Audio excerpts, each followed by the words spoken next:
आका करीम अलैहिस्सलाम तशरीफ़ फरमा थे तो एक बूढ़ा शख्स तशरीफ़ फरमा हुआ, तो उसको पजीराई देते हुए, जगह देते हुए कुछ देर लग गई। तो आका करीम अलैहिस्सलातु वस्सलाम ने इरशाद फरमाया, लैसा मिन्ना मन लम यरहम सगीरना व युवक्किर कबीरना, जो छोटों पर शफकत न करे और बड़ों का हया न करे, बड़ों की इज्जत न करे, फरमाया हमारे साथ उसका कोई ताल्लुक़ नहीं है।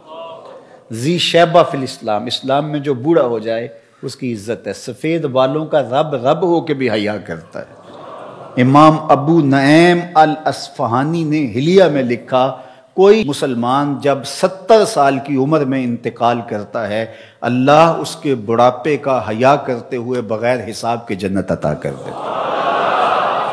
और अगर कोई 80 साल की उम्र में इंतकाल करता है, अल्लाह उसके बुढ़ापे का हया करते हुए क़यामत के दिन उसको हक़ शफ़ाअत अता करेगा कि अपने ख़ानदान के लोगों की सिफारिश करके उनको भी जन्नत में ले जाए।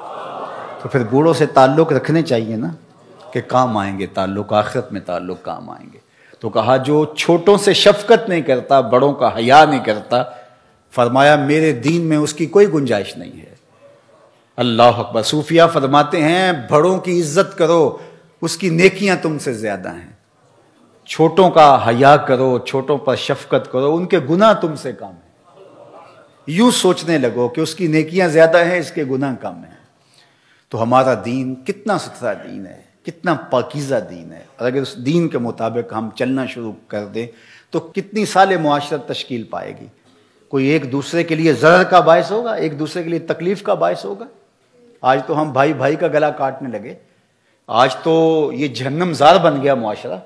लेकिन मेरे और आपके आका व मौला ने तो यहाँ तक कहा कि जो किसी दूसरे मोमिन भाई के लिए असला तान ले, फायर ना करे, गोली ना मारे, उसको डंडा ना मारे, सिर्फ असला तान ले, आका करीम ने फरमाया वो भी हमारे से नहीं है। मुसलमान पर असला ताना भी क्यों जाए, उसकी तरफ खंजर सीधा भी क्यों किया जाए। मुसलमान की तौकीर है, यह भी उसकी तौहीन है कि उसकी तरफ खंजर ताना जाए।